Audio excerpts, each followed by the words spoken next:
Bonjour à toutes et à tous et bienvenue chez Trading Institute. Nous allons commencer l'analyse du jour. Alors on a une semaine plutôt chargée, donc la semaine du 12 mai, le lundi 12 mai, la semaine du 12 mai. Déjà sur le côté macro, on est vraiment sur l'attente, à l'attente pardon, de plusieurs big data entre parenthèses. Le point il sera bien évidemment fait avec Nico ce matin. Je pense que c'est déjà fini. Donc n'hésitez pas à aller regarder et jeter un coup d'œil. Ici, ce qu'on va parler vraiment, alors c'est un update qui est plutôt très important et, potentiellement, alors on ne pas trop dire en anticipation, mais un suivi sur la tendance potentielle du marché. Si vraiment j'arrive un peu à éviter de dire anticiper le marché. Donc c'est parti. Alors on va faire très rapidement. On a le Nasdaq en daily. On a CTP qu'on avait prévu d'avance au break de ce range. Qui sont basés par rapport au volume. Le plus gros et le plus proche, plus de probabilité à être touché que celui d'en bas, que celui d'en bas, que celui d'en bas, etc. Et on a évité, donc on a quasi touché tous les TP sauf le 16100. Un peu plus loin, mais ça n'a pas été touché.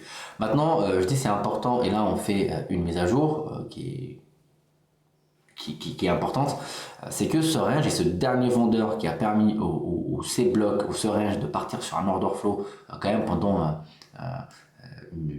alors avant que ça, au plus bas, entre parenthèses, sur une douzaine de journées, et pour réintégrer le range, voilà, on a mis 36 jours. 36 sessions de trading, bien, pas 36 jours. Là, on sort de ce vendeur. Donc si je dis bien si, et c'est à confirmer à partir de la semaine, on a CPI, comme je disais, donc c'est super important cette semaine. Donc il suffit juste d'une mauvaise news et puis voilà, les marchés peuvent potentiellement retracer. Donc, on peut réintégrer ces 3 TP. Ces 3 TP, si vous vous souvenez, vous revenez un petit peu sur les analyses de début d'année surtout, c'était le range de l'année. Okay, c'était vraiment le range de l'année. Voilà. Avant que Trump commence à mettre un tout petit peu d'ambiance sur le marché. Donc, si on réintègre et on est haussier, potentiellement sur du moyen long terme, le Nasdaq peut aller chercher ses ATH, peut aller chercher ses plus hauts historiques à 22 334, on va arrondir à 30. Et si d'ici demain, alors mercredi, mardi, le CPI, il y a des mauvaises news, bah on risque juste d'aller chercher vraiment les 270 et puis après repartir au moins si le marché réagit un peu mal sur des news à 20 500. Et là, ça sera vraiment si on a un retour, ça sera vraiment la direction qui va rester encore une fois directionnelle, hein, quelle que soit à la hausse. Si on retrace, on part à la hausse ou on retrace, on casse et on part à la baisse. Donc voilà pour le Nasdaq, le S&P. Et il est dans le même setup. De mémoire, il est un peu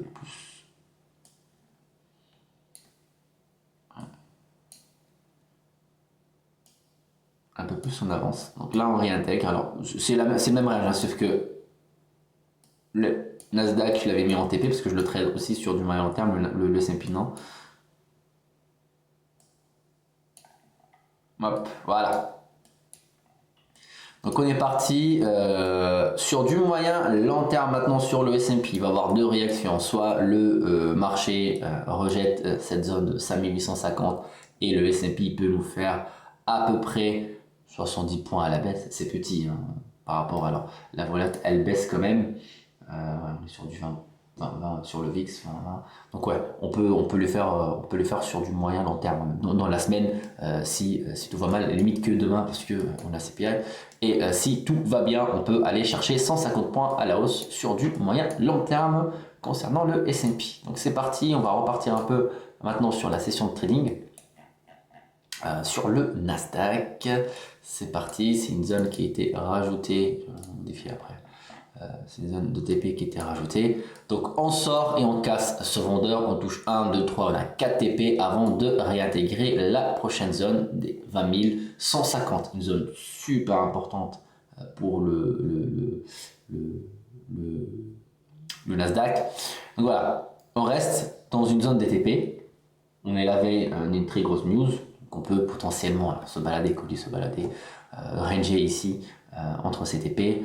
Si on est à la hausse, on peut faire 96 points sur le Nasdaq. Et si on est un peu plus à la hausse, on peut aller chercher les 150, juste les toucher. Alors, on peut les breaker ou pas, ça c'est notre histoire.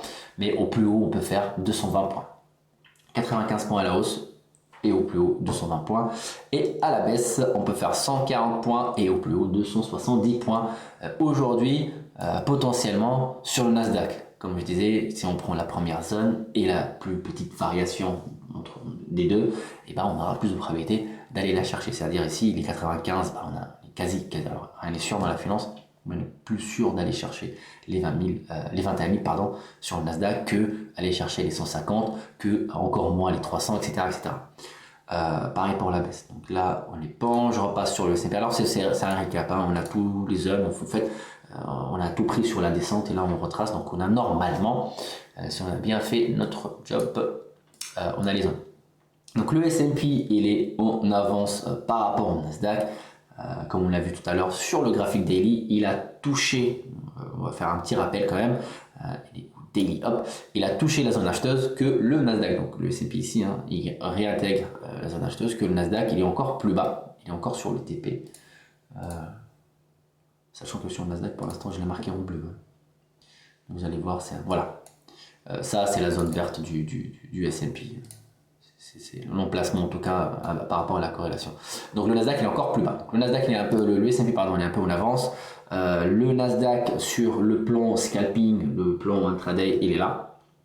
Le S&P, il a réintégré la zone d'achat sur son range. Donc, là, on a frôlé notre vendeur, mais si on retrace à l'open ici, bah, on peut faire 50 points à la hausse. Si le S&P ouvre ici à 15h30, on peut faire encore une fois 55 points à la baisse. Sinon, bah, voilà, si on est haussier, il y a encore 20 points et 40 points au grand max. Et si on est vraiment baissier, hein, il y a ici, on est dans les 10 points, sinon au plus bas, on peut aller chercher dans les 55 points.